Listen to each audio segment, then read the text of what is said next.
Kami dari kelompok 1 akan mempresentasikan hasil diskusi kami mengenai keju.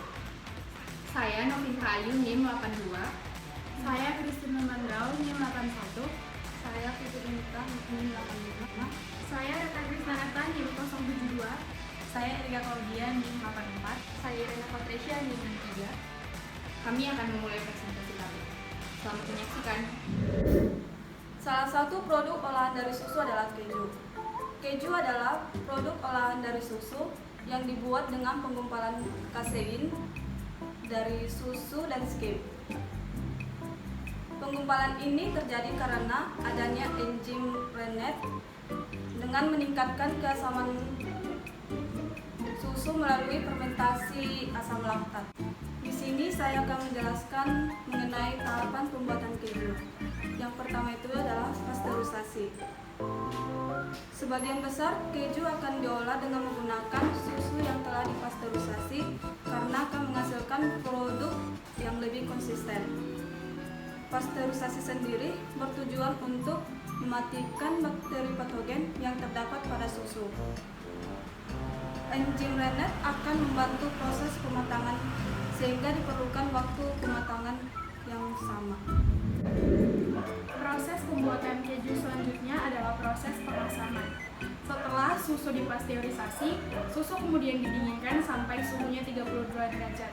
Setelah itu ditambahkan kultur Streptococcus thermophilus ke dalam susu supaya terjadi fermentasi asam laktat pada susu. Kemudian susu didiamkan selama 30 menit. Proses selanjutnya adalah reaksi penggumpalan pada susu.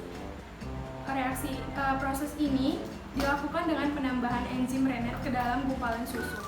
Enzim Rennet berfungsi untuk mendegradasi protein yang terdapat pada susu. Adapun reaksi yang terjadi adalah renin memutus ikatan asam amino, fenilalanin dan metianin yang memutus ikatan antara para kappa kasein dengan makropeptida sehingga terjadi koagulasi atau penggumpalan pada susu. Tahapan selanjutnya adalah pengolahan dadi. Setelah dilakukan penambahan Rennet, biasanya keju yang lunak biasanya akan dipindahkan secara hati-hati kemudian langsung dituang ke dalam cetakan.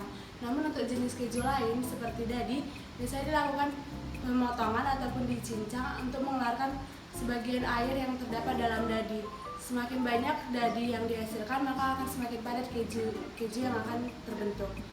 Untuk tahapan selanjutnya yaitu persiapan sebelum pematangan, di mana ada 3 tahapan dalam pengolahan berikut, yaitu yang pertama pencetakan, yang kedua penekanan, dan yang ketiga pengasinan.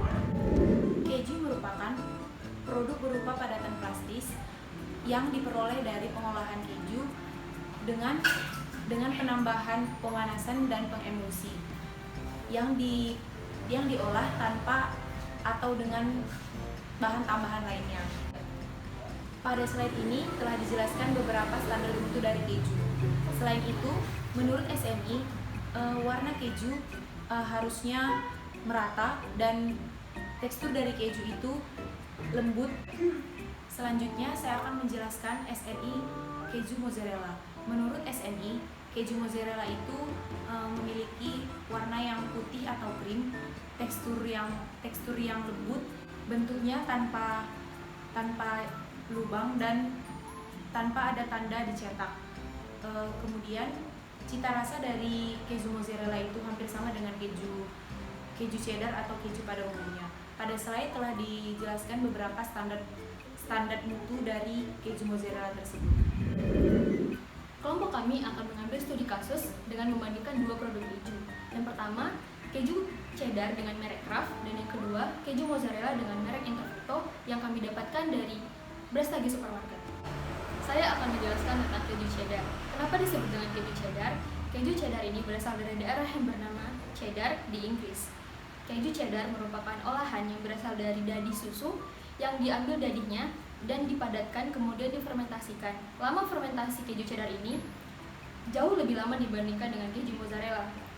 Keju cheddar ini merupakan keju yang memiliki warna putih kekuningan hingga berwarna ke orange. Keju cheddar mengandung beta karoten yang membuat keju cheddar menjadi warna putih kekuningan ataupun menjadi warna sampai ke orange. Dalam pengolahan keju mozzarella, yang perlu kita perhatikan dari pengolahan susu ialah kandungan asam lemak dan kandungan asam aminonya, di mana kandungan asam lemak dan asam amino ini akan berpengaruh pada tekstur keju yang akan dihasilkan. Selanjutnya, perubahan asam lemak yang terjadi pada susu akan berpengaruh pada kesehatan, di mana asam lemak ini akan mempengaruhi kandungan dari keju mozzarella sendiri yang tentunya mempunyai sifat-sifat yang berbeda bagi kesehatan manusia yang akan mengonsumsinya. Selanjutnya, saya akan menerangkan beberapa poin utama perbedaan keju cheddar dan keju mozzarella. Dari penggunaannya, keju cheddar menggunakan susu sapi, sedangkan keju mozzarella dapat menggunakan susu sapi ataupun susu kerbau. Selanjutnya teksturnya. Tekstur dari keju mozzarella lebih lembut dibandingkan dengan keju cheddar. Lalu masa penyimpanan dari keju mozzarella lebih rendah daripada keju cheddar karena sifat keju mozzarella diperoleh dari susu yang sangat murni. Selanjutnya pasteurisasinya. Pasteurisasi dari keju cheddar lebih lama daripada keju mozzarella. Sedangkan kemasan keju cheddar lebih susah karena kandungannya lebih rumit daripada keju mozzarella. Warna dari keju mozzarella putih dibandingkan dengan warna keju cheddar putih kekuningan. Lalu, tempat asalnya ini sama-sama kita ketahui bahwa keju cheddar diperoleh dari Inggris sedangkan mozzarella dari Italia. Selanjutnya, produksi komersialnya. Biasanya, produk keju cheddar lebih banyak daripada produk keju mozzarella karena masyarakat lebih umum mengenal keju cheddar. Sekian presentasi dari kelompok kami. Terima kasih.